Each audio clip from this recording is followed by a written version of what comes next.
ಯಾರಪ್ಪ ಟಿವಿಯವರು ಯಾರು ಪ್ರಕಾಶ್ ಅವರು ಗೊತ್ತಿಲ್ಲ ಅಣ್ಣ.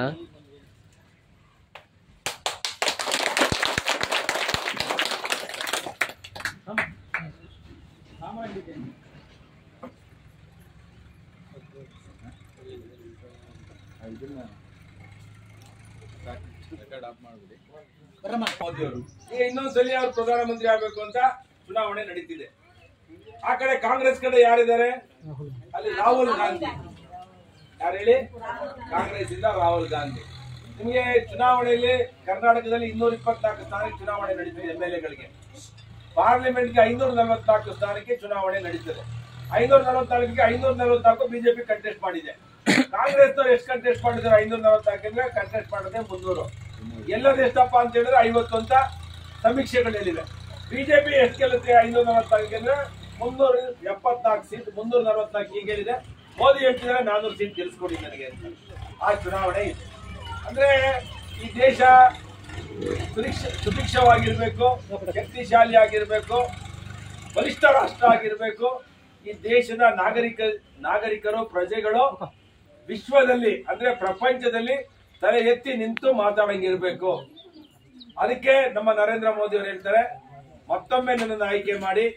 ಈ ದೇಶದಲ್ಲಿರುವಂತಹ ಸಾಕಷ್ಟು ಸಮಸ್ಯೆಗಳನ್ನ ನಾವು ಬಗೆಹರಿಸ್ತೇವೆ. ಈಗಾಗಲೇ ರೈಲ್ವೆ ಸ್ಟೇಷನ್ಗಳನ್ನ, ರೈಲ್ವೆ ಮಾರ್ಗಗಳನ್ನ ನಾವು ಆಧುನೀಕರಣ ಮಾಡಿದ್ದೇವೆ. ಎಲೆಕ್ಟ್ರಿಫಿಕೇಶನ್, ಮುಂಚೆ ಎಲ್ಲ ಕಲ್ಲಿದ್ದಲು ಇಂಜಿನ್ಗಳು ಓಡ್ತಾ ಇದ್ದು, ಈಗ 99 ಭಾಗ ನಮ್ಮ ದೇಶದಲ್ಲಿ ರೈಲ್ಗಳು ಕರೆಂಟ್ ಅಲ್ಲಿ ಓಡ್ತಾ ಇವೆ. ಅಂದ್ರೆ ಸಂಪೂರ್ಣ ಎಲೆಕ್ಟ್ರಿಫಿಕೇಶನ್ ಮಾಡಿದ್ರು. ನಮ್ಮ ದೇಶದಲ್ಲಿ ಇವತ್ತು ರೈಲ್ವೆ ಸ್ಟೇಷನ್ಗಳು ಏರ್ಪೋರ್ಟ್ ಗಿಂತ ಚೆನ್ನಾಗಿವೆ. ಹೊಸ ರೈಲ್ವೆ ಸ್ಟೇಷನ್ಗಳನ್ನ ಮಾಡಿದ್ರು. ರೈಲ್ವೆ ಸ್ಟೇಷನ್ಗಳು ಮೂಗ್ ಮುಚ್ಕೊಂಡು ಹೋಗ್ಬೇಕಾಗಿತ್ತು. ಏನಾರು ರೈಲ್ವೆ ಅಡಿಲಿ ಹೋಗ್ಬೇಕಾದ್ರೆ ನಿಲ್ಲಿಸ್ಬಿಡೋರು, ಮೇಲಿಂದ ಏನಾರು ತೀರ್ಥ ಬೀಳುತ್ತೆ, ಪ್ರಸಾದ ಬೀಳುತ್ತೆ ಅಂತ. ಈಗ ಎಲ್ಲ ಆಧುನೀಕರಣ ಮಾಡಿ ರೈಲ್ವೆ ಸ್ಟೇಷನ್ಗಳು, ರೈಲ್ವೆ ಮಾರ್ಗಗಳು. ಇವತ್ತು ತುಮಕೂರಿಂದ ನಮಗೆ ದಾವಣಗೆರೆಗೆ ಹೋಗಕ್ಕಾಗ್ತಿಲ್ಲ, ಅಲ್ಲಿಗೆ ರೈಲ್ವೆ ಮಾರ್ಗ ಮಾಡಿದ್ರು. ತುಮಕೂರಿಂದ ರಾಯದುರ್ಗ, ಆಂಧ್ರ ಪ್ರದೇಶಕ್ಕೆ ಹೋಗಕ್ಕೆ ರೈಲ್ವೆ ಮಾರ್ಗ ಮಾಡಿದ್ರು. ರಾಷ್ಟ್ರೀಯ ಹೆದ್ದಾರಿಗಳನ್ನು ನಿರ್ಮಾಣ ಮಾಡಿದ್ರು, ನೀರಾವರಿ ಯೋಜನೆಗಳನ್ನ ಮಾಡಿದ್ರು. ಇವತ್ತು ದೇಶ ಆರ್ಥಿಕವಾಗಿ ಬಲಿಷ್ಠವಾಗಿರುವಂತಹ ದೇಶವನ್ನಾಗಿ ಮಾಡಿದ್ರು. ಇವತ್ತು ದೇಶ ವಿಶ್ವದಲ್ಲೇ 5ನೇ ಸ್ಥಾನಕ್ಕೆ ಭಾರತ ದೇಶಕ್ಕೆ ತಂದು ನಿಂತಿದ್ರು. ಪ್ರತಿಯೊಬ್ಬ ರೈತರಿಗೆ 80 ಕೋಟಿ ಜನರಿಗೆ 5 ಕೆಜಿ ಅಕ್ಕಿಯನ್ನ ಕೊಟ್ಟರು ಮೋದಿಯವರು ಕಷ್ಟ ಕಾಲದಲ್ಲಿ, ಕರೋನಾದಲ್ಲಿ. ಸಿದ್ದರಾಮಯ್ಯ ಅಕ್ಕಿ ಎಲ್ಲ ನಿಮಗೆ ಬರೋದು, ಮೋದಿ ಅಕ್ಕಿ. 5 ಕೆಜಿ ಅಕ್ಕಿ ಮೋದಿ ಕೊಟ್ಟರು. ಇವತ್ತು 30 ಕೋಟಿ ರೈತರಿಗೆ ಮನೆ ಕಟ್ಸ್ಕೊಟ್ಟಿದ್ದಾರೆ. ಎಷ್ಟು ಹೇಳಿ? 30 ಕೋಟಿ ಬಡವರಿಗೆ, ದೀನದಲಿತರಿಗೆ. ಅಂದ್ರೆ ಮೋದಿ ಅವರದು ನೀವು ತೆಗೆದು ನೋಡಿದ್ರೆ ಈ ದೇಶದಲ್ಲಿ ಉದ್ದಗಲಕ್ಕೂ ಅಭಿವೃದ್ಧಿಯನ್ನ ಮಾಡಿದ್ದಾರೆ. ಅದಕ್ಕೆ ಈಗ ಸಿದ್ದರಾಮಯ್ಯನವರು 5 ಗ್ಯಾರಂಟಿ ಕೊಟ್ರು. ಏನೋ 2000 ರೂಪಾಯಿ ಕರೆಂಟ್ ಫ್ರೀ, ಬಸ್ ಫ್ರೀ, ಆಮೇಲೆ ಇನ್ನೊಂದು ಯಾವ್ದು ಯುವನಿಧಿ ಇನ್ನೂ ಬಂದಿಲ್ಲ, ಯಾರು ಕೊಟ್ಟಿಲ್ಲ, ಗೃಹಲಕ್ಷ್ಮಿ. ಯಾರು 2000 ರೂಪಾಯಿ ನೀವು ಯಾರು ಶ್ರೀಮಂತರು ಆಗ್ತೀರಾ? ಹೇಳ್ಬಿಡ್ರಿ, ಇಲ್ಲಿ ಕೂತ್ರೆ ಹೆಣ್ಮಕ್ಳು. ಇಲ್ಲ ಆಯ್ತು, ಈಗ 2000 ರೂಪಾಯಿ ಶ್ರೀಮಂತರು ಆಗ್ತೀರಾ?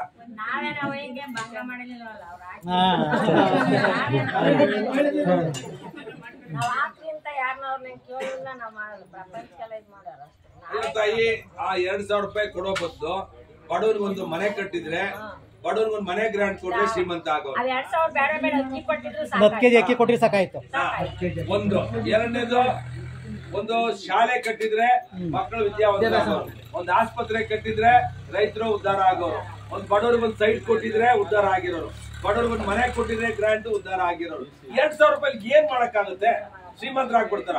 5 ಮುಷ್ಟಿ ಅಂತೆ ಅವ್ರು ಹೇಳೋದು, ಡಿ ಕೆ ಶಿವಕುಮಾರ್. 5 ಮುಷ್ಟಿ ಗಟ್ಟಿ ಆಯ್ತು, ಬಿಜೆಪಿ ಓಟ್ ಹಾಕಿ ಅಂದ್ಬಿಡ್ತಾರೆ.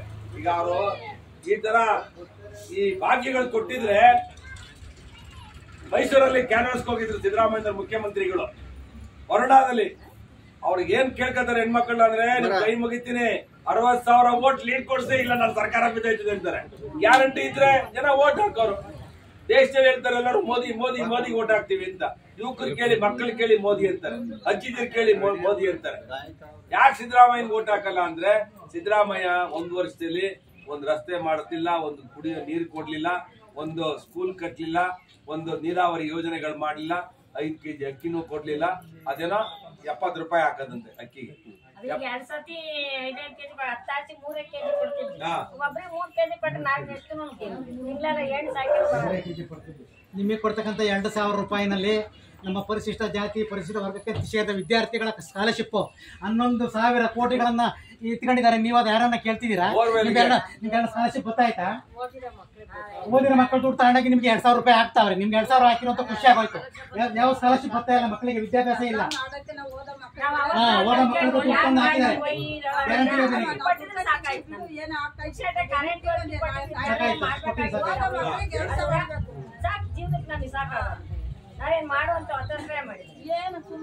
ಎಲ್ಲ ಗೊಂದಲ ಮಾಡಿ ಬಡವರಿಗೆ ಒಂದು ಬೋರ್ವೆಲ್ ಆಗುತ್ತೆ, ಒಂದು ನೀರಿಲ್ಲ. 50 ರೂಪಾಯಿ ಎಣ್ಣೆ ಇತ್ತು, ಬಿಸ್ಕಿ ನಮ್ಮ ಗಂಡಂದಿರು ಯಾರು ಕೂಲಿ ಮಾಡೋರು ಕುಡಿತಾರೆ ಪಾಪ. 50 ರೂಪಾಯಿ ಬಿಸ್ಕಿನ 150 ರೂಪಾಯಿ ಮಾಡಿದ್ರು. ಅಂದ್ರೆ ಗಂಡನ್ ತಲೆ ಹೊಡೆಯೋದು, ಹೆಂಡತಿ ಕೊಡೋದು. ಇವರ ನಮ್ಮ ಶಾಸಕರ ಕಾಲದಲ್ಲಿ ಒಂದು TC ಇಗ್ಬೇಕಂದ್ರೆ ಪುಕ್ಷ TC ದುಡ್ಡಿಲ್ಲ, ಕಾಸಿಲ್ಲ, ಏನಿಲ್ಲ. ಇವತ್ತು 2,000 ರೂಪಾಯಿ ಕಟ್ಟಿರೇ ಒಂದು TC, 2 ಲಕ್ಷ ರೂಪಾಯಿ ಕಟ್ಟಿರೋ ಒಂದು TC, 2 ಲಕ್ಷ ರೂಪಾಯಿ ಕಟ್ಟಿರೋ ಒಂದು TC. ಮತ್ತು ರೋಡ್ ಕಾಲಕ್ಕೆ ಬೋರ್ ಕೊಡಿದ್ರೆ ಪುಕ್ಷ TC. ಕಾಂಗ್ರೆಸ್ ಸರ್ಕಾರ ಬಂದ್ರೆ 2 ಲಕ್ಷ ಕಟ್ಟಬೇಕು, TC ಕಿಸ್ಕೋಬೇಕು. ಅದು ನಿಗದಿತ ಸಮಯಕ್ಕೆ ಇಲ್ಲ, ಯಾವಾಗಲೂ ಸೀನಿಯಾರಿಟಿ ಬಂದಾಗ ಇಕ್ಕದು. ಅದನ್ನೆಲ್ಲ ಯೋಚನೆ ಮಾಡಿ ದಯಮಾಡಿ. ಗ್ರಾಂಟ್ ಕೊಟ್ಟಿಲ್ಲ ತಾಯಿ, ಮನೆ ಕಟ್ಸ್ಕೊಳಕ್ಕೆ ಗ್ರಾಮ ಪಂಚಾಯತಿ ಪಾಪ ಒಂದು ನಟರಾಜ ಏನೋ ಗ್ರಾಂಟ್ ಬಂದ, ಒಂದು ಮನೆ ಕೊಟ್ಟಿಲ್ಲ ಈ ಸರ್ಕಾರ ಬಂದ್ಮೇಲೆ. ಹೆಂಗೆ ಮಕ ಹಿಡ್ಕೊಂಡ್ ತಿರ್ಗ ನಾನು MLA, ನಾನಿದ್ದಾಗ MLA ಇದ್ದಾಗ ನೀವು ಹೇಮಾವತಿ ನೀರ್ ಬಿಟ್ಟು ಕೆರೆಗೆ ಓವರ್ ಹೆಡ್ ಟ್ಯಾಂಕ್ ಕೊಟ್ಟು, ಊರಿಗೆ ಸಿಮೆಂಟ್ ರಸ್ತೆ ಮಾಡೋ, ಶಾಲೆ ಕಟ್ಸ್ಕೊಟ್ಟು, ಎಲ್ಲ ಸಿಮೆಂಟ್ ರಸ್ತೆಗಳು ರೋಡ್ಗಳು ಎಲ್ಲವೂ ಮಾಡ್ಕೊಟ್ಟು. ಎಲ್ಲಾನು ಮಾಡ್ರಿ, ನೀವು ಗೆದ್ದಿರಿ. ನಮ್ಮೂರಿ ನೀವು ಮಾಡ್ಬೇಕಾದ ಸೌಲಭ್ಯ ಏನಪ್ಪ ಅಂದ್ರೆ ಆಂಜನೇಯನ ದೇವಸ್ಥಾನ ಉದ್ರೋಕೈತೆ.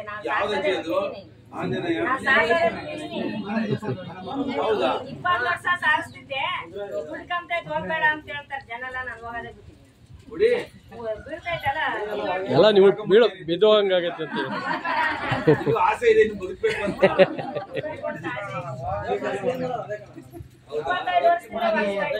ಆಂಜನೇಯ ಶ್ರೀರಾಮನ ಚಂದ್ರನೇ ಕಾಪಾಡೋನು, ನಿನ್ಯಾಕೆ ಕಾಪಾಡಲ್ಲ? ನೀನು ಧೈರ್ಯ ಕುಡಿ ಕೂರ್ಸು.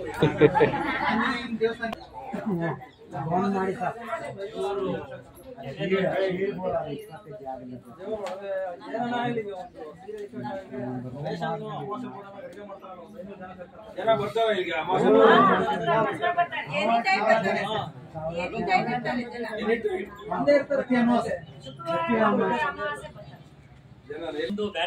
ಏನ್ ಮಾಡಕ್ ಆಗಲ್ಲ. ಕರೆಕ್ಟ್ ಆಗಿ ಎಲ್ಲ ಸೋಮಣ್ಣ ಓಟ್ ಹಾಕ್ತಿವಿ ಅಷ್ಟೇ. ಬಿಜೆಪಿ ಓಟ್ ಹಾಕಿ ಸೋಮಣ್ಣವ್ರಿಗೆ ಏನೇ ಹಾಕಿರು. ಈಗ ಕಾಂಗ್ರೆಸ್ ಒಂದ್ ಗೆದ್ದು ಏನ್ ಮಾಡಕ್ ಏನು ಮಾಡಲ್ಲ, ಇಲ್ಲ ಅಲ್ಲಿ ಬರಲ್ಲ, ಸುಮ್ನೆ ಪ್ರಯೋಜನ ಇಲ್ಲ. ಕಮಲದ ಗುರುತು 3ನೇ ಸೀರಿಯಲ್ ನಂಬರ್ 3 ಕಮಲದ ಹೂವು ಮೋದಿ ಆಗೋದಂತೂ ಗ್ಯಾರಂಟಿ.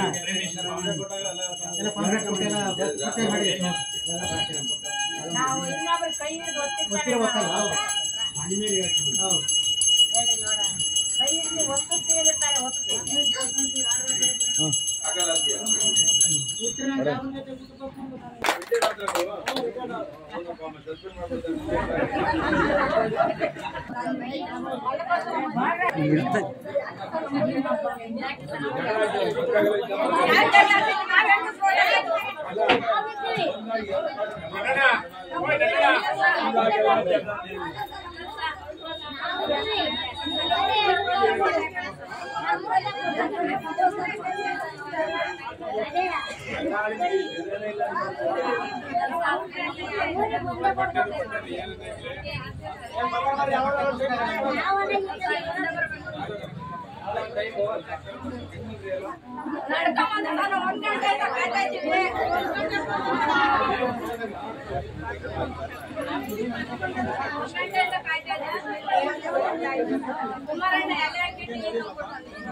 ಅದಕ್ಕೆ ಇನ್ನೊಂದು 50,000 ಕೊಡ್ತೀವಿ ಅಂತ ಹೇಳಿದ್ರಿ.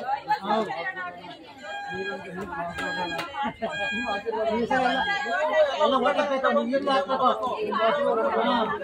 ಹೇಳಂತೆ.